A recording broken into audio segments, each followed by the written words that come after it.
Hi guys, welcome back to my channel. So a while ago, I think it was actually my second video, I talked about being pregnant at university. The main topic of that video was how I got antenatal depression. But anyway, recently on that video I got a comment from someone that is pregnant at university. So I thought I would just do a video on some tips that I feel like I wish I had when I was pregnant at university, because there are a few videos on YouTube that talk about people being pregnant at uni, but I don't really think there's any tips. So I'm gonna get into that now. So I'll just give you a little bit of background. So I found out I was pregnant the month before I went back to university to do my final year. I did consider actually dropping out of university, but then I thought surely it's harder when you do have the baby to try and continue the rest of my studies when I was just in my final year and I knew it was just this time, I was pregnant, I can get through it. So the first thing that I did was go to the welfare office. Once I actually had Edward, I got a grant from my university because I had him whilst I was still at university. But I think if I was, say, got pregnant in December and I hadn't had him yet, I don't think I would have got anything.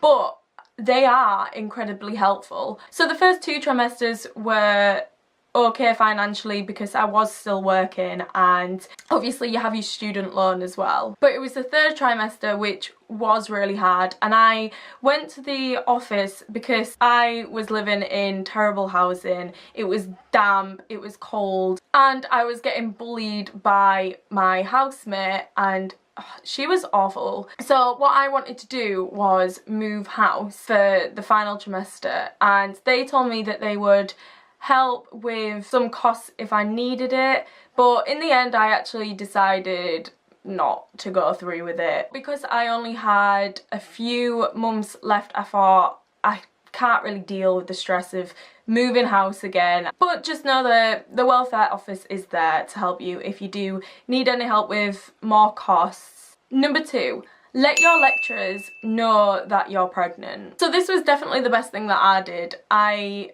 told them and they were extremely helpful. I remember my personal tutor actually, he told me that this is not the first time that someone's fallen pregnant in university. It happens more or less every year on their department, so that really offered me a lot of empathy with that, and he was telling me how they got through it and like I can get through it. Like, it's doable to do it. But what the best thing for this was that they offer you extra time as well if you need it. And I thought this was amazing. I think I used this one time just for an essay because I was struggling a lot with antenatal depression, and I let them know this, and they gave me an extra week to submit my essay, which was extremely helpful. Number 3. Think about childcare. So whilst I was pregnant at university, I stayed at university for the duration of my pregnancy. But just in case I needed to stay in my university city for longer, I looked into childcare, and my university actually has a childcare facility on campus, which I didn't know about that at all.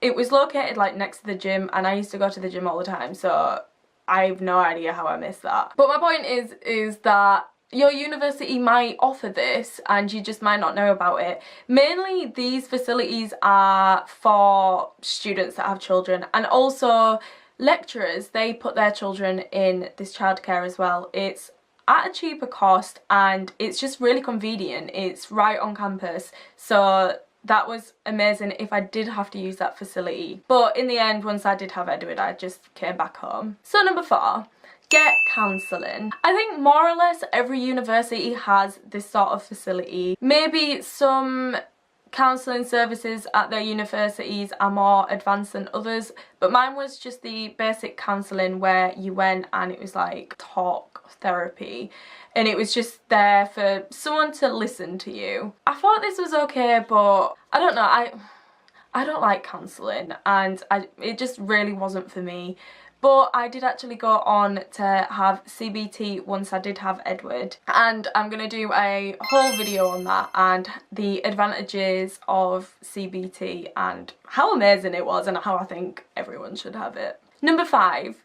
Don't hide your pregnancy. So this is something that I did do, and I wish I did tell people that I was pregnant, because I think this is what made university so much harder, especially right at the beginning of the pregnancy. I didn't tell anyone, and then I think people then started to guess it, but I was still unaware that people knew, and I just continued to wear big coats and jumpers and let people just assume that I got fat. I really did not get into the benefits of being pregnant and the excitement of it, because it was just something there that I had to hide. But I really wish I could have just enjoyed my pregnancy and had the excitement. But then I had the antenatal depression as well, that had obviously a lot to do with how my feelings were towards being pregnant. But yeah, actually once my friends did know and I was trying to hide it less, that's when I started to get a little bit more excited about the pregnancy. And yeah, I just wish I just told them at the start, because hiding a pregnancy is really hard. Number 6. If you're doing a dissertation, meet up with your supervisor. So this obviously applies to final year students that are doing a dissertation. I know in the UK, more or less every single course has a dissertation, but I know in the US it's a bit different. I'm not sure if you do have a dissertation. I think you have a final project, but I'm guessing you guys also have like a advisor or a supervisor for that project. Me and my supervisor actually got so close, and when I was at my graduation she like held Edward, and oh, it was so nice, and she was always like, oh, we need to keep in touch and let me know what you're going to be doing after. And yeah, oh, she was so nice. But I was actually assigned another supervisor when I first started 3rd year, and I just really did not like him. So I did my absolute best to try and get another supervisor.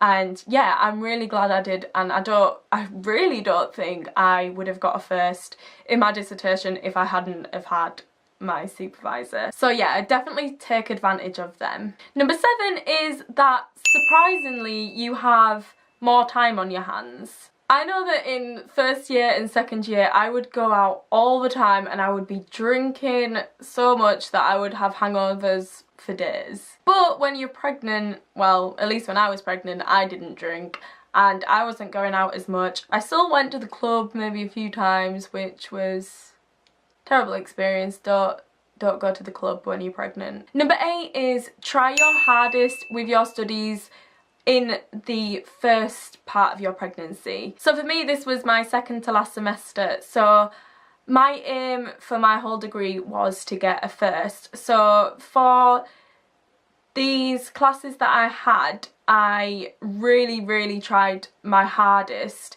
because this is the time when you're not as tired. So I tried to get firsts in all my classes the 2nd to last semester, so that it would be a little bit easier to get my overall first in the 2nd semester. So whatever grade you are aiming for, just try your hardest at the start, and it just takes that stress a little bit off your final semester. And finally, number 9 is to constantly remind yourself that your baby is going to be at your graduation. I honestly think this is what got me through university. I was just picturing in my head that my partner was going to be there and Edward, my son, was going to be there. Oh yeah, it was a really good experience. You're definitely going to feel very unique and know that you're probably the only person that has their newborn baby at your graduation. So those were just a few tips that I had whilst I was pregnant at university.